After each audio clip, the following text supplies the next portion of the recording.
Le Zoom Echo à présent avec vous, Emmanuel Dutheil. Le Premier ministre Édouard Philippe a lui endossé ses habits de VRP pour vendre les mesures du pouvoir d'achat du gouvernement. Oui, Édouard Philippe était missionné hier pour vendre ces mesures annoncées ces dernières semaines et notamment prouver que les mesures prises sous la pression des Gilets jaunes en décembre fonctionnent. Pour ça, il est allé au plus près du terrain.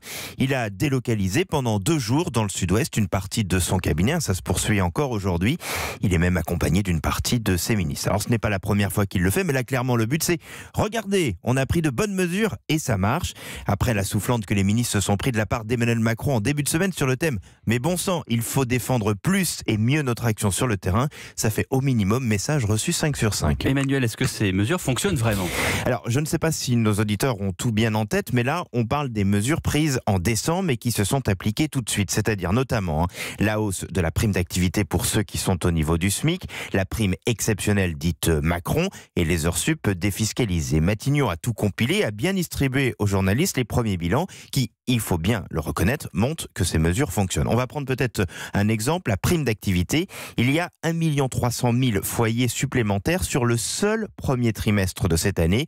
En tout, plus de 4 millions de foyers profitent maintenant de cette prime. Ce qui est fou, c'est que parmi les nouveaux bénéficiaires, il y en a beaucoup qui avaient déjà le droit à cette mesure avant la réforme, mais qui, faute d'informations, parce que c'était vraiment pas si simple que ça de l'obtenir, avaient abandonné. Ah oui. C'est révélateur quand même par ailleurs de la façon dont les réformes ne sont pas toujours bien appliquées une fois qu'elles sont annoncées. Et la prime Macron, elle aussi a été très utilisée par les salariés. Oui, 5,5 millions de salariés ont bénéficié de cette prime défiscalisée, c'est-à-dire un petit peu plus d'un salarié du privé sur 4. Le montant moyen accordé est de 400 €.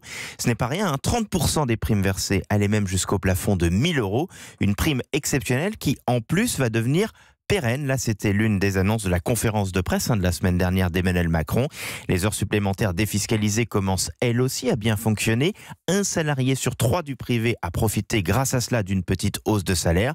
Donc même si ce ne sont que des chiffres fournis par Matignon, on est bien obligé de reconnaître que ça a fonctionné et que certains salariés du privé ont réellement vu leur pouvoir d'achat augmenter. Mais il va sûrement falloir plusieurs déplacements d'Édouard Philippe sur le terrain pour assurer ce service après-vente, parce que ce qui domine avant tout, c'est toujours et encore une forme de suspicion de la part des Français sur ces gains de pouvoir d'achat.